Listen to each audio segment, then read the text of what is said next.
على رسوله الكريم أما بعد أعوذ بالله من الشيطان الرجيم بسم الله الرحمن الرحيم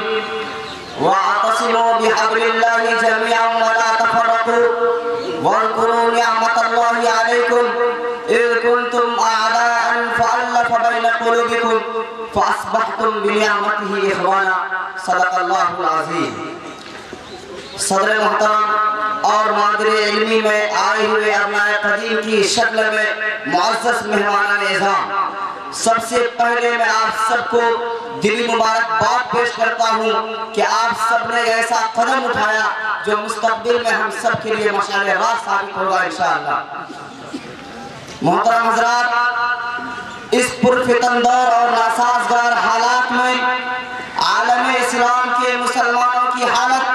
نہایت ہی افسوسناک ہوتی جا رہی ہے۔ ہر طرف سے اسلام پر یلغاریں ہو رہی ہیں، کہیں مسلمانوں کو ملک سے باہر نکالنے کی پلاننگ ہو رہی ہے تو کہیں ہماری اقدار و روایات اور تاریخی عقیدے کو مخدوش کرنے کی ناپاک سازش کی جا رہی ہے۔ فرقہ پرست طاقت نے مسلمانوں کو غلامی و محکومی کی ذلت آمیز آہنی زنجیروں میں جکڑنے کے لیے کوشاں ہے اور مسلمان زندگی کے ہر شعبے میں تنزل و انحطاط کا شکار ہیں۔ لیکن سوال یہ ہے کہ ایسا کیوں ہو رہا ہے؟ مسلمانوں پر اتنے برے دن کیوں آئے؟ چمنستان اسلام پر غذا کیوں کر آئی؟ دوستو، اگر ہم سنجیدگی سے غور کریں، عقل و خرد سے پردہ ہٹائیں تو صاف طور پر یہ بات سمجھ میں آ جائے گی کہ آج ہم نے اپنا عظیم سرمایہ کھو دیا ہے۔ مسلمان اپنی گراں قدر پونجی سے ہاتھ دھو بیٹھے ہیں اور مسلم معاشرے سے اتحاد و اتفاق کی دولت لٹ گئی ہے۔ ہمیں اچھی طرح معلوم ہے کہ اتحاد و اتفاق عظیم سرمایہ ہے، معاشرے کی سربلندی کے لیے عظیم دولت ہے۔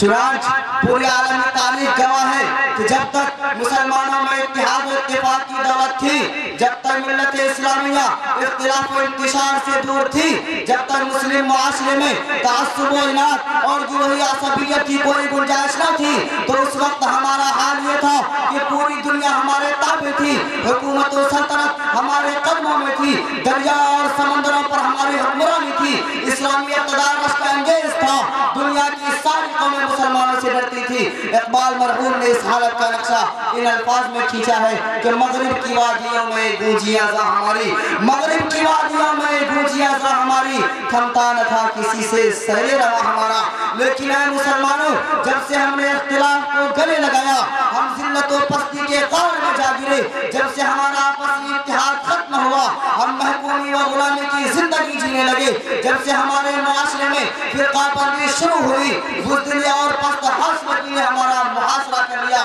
جب سے ہمارے درمیان انتشار شروع ہوا، شجاعت و جوان مردی ایک داستان پائنہ بن کر رہ گئی، ہماری عزت و آبرو کا جنازہ اٹھ گیا، جس کا نتیجہ یہ ہوا کہ مسلمان خود اعتمادی کی دولت سے ہاتھ دھو بیٹھے، احساس شکست نے ہماری کمر توڑ دی، ذلت و خاری ہمارا مقدر بن گئی۔ آبرو باقی تیری ملت کی جمعیت سے تھی، آبرو باقی تیری ملت کی جمعیت سے تھی، جب یہ جمعیت گئی دنیا میں رسوا تو ہوا۔ دوستو، گردش ایام نے ہمیں بیدار کیا تھا، نزاکت وقت نے ہمیں اپنی ذمہ داریوں کا احساس دلایا تھا، معاشرے کی تباہی ہمارے دلوں کو دستک دے رہی تھی، ملت اسلامیہ کا زوال ہمیں جھنجھوڑ رہا تھا، لیکن افسوس ہم نے انصری کر دی، واقعے کو افسانے کا درجہ دے دیا، معاشرے کو تباہ ہوتے دیکھا، لیکن پھر بھی خود کو معمول و محفوظ سمجھا۔ اتحاد و ہم آہنگی کا چراغ بجھ رہا تھا، لیکن ہم اپنے گھر کا چراغ جلانے میں مصروف تھے،